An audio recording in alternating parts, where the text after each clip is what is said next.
الرحمن الرحيم.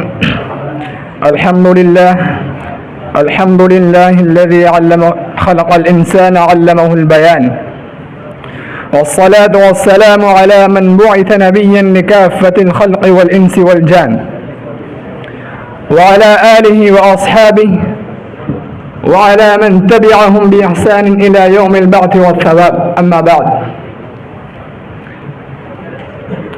أيها الأساتذة الكرام وإخوتي الأعزاء، إنه لمن الغبطة والسرور أن وفقني الله سبحانه وتعالى بأن أقوم بين أيديكم وألقي أمام حضراتكم خطبة وجيزة حول أهمية اللغة العربية.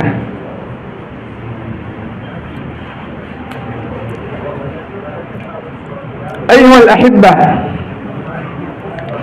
لا غرب أن اللغة العربية أفضل اللغات وأفصحها وأفضلها وأصدقها وأحسنها وأجملها، وكفانا لشرفها وأكرمها أن الله تبارك وتعالى اختارها من بين اللغات بأشرف كتبه السماوية، كما أشار إليها بقوله: لسان الذي يلحدون إليه أعجمي وهذا لسان عربي مبين.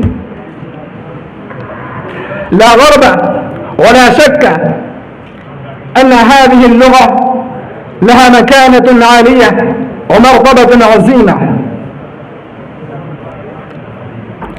لو لم تكن هذه اللغة ما فهمت الأمة القرآن والأحاديث والفقه ووصولها. فلهذا السبب قال عمر رضي الله تعالى عنه: تعلموا العربية فإنها تزيد في المروءة، وتعلموا العربية فإنها من الدين. وقال ابن فارس في قوله تعالى: خلق الإنسان علمه البيان.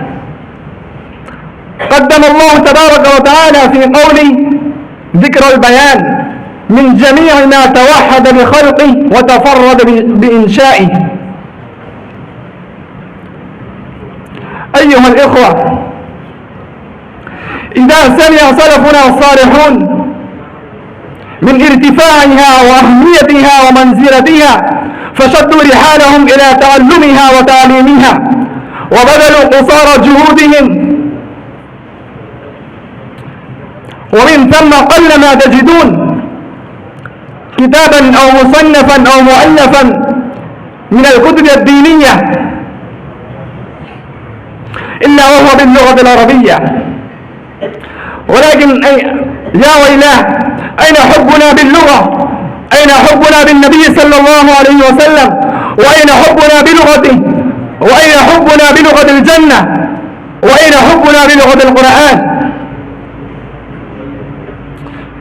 وفي طرف آخر، ومن ثم قل ما تجدون من ديار المسلمين أنهم يتكلمون باللغة الإنجليزية افتخارا واعتزازا بها.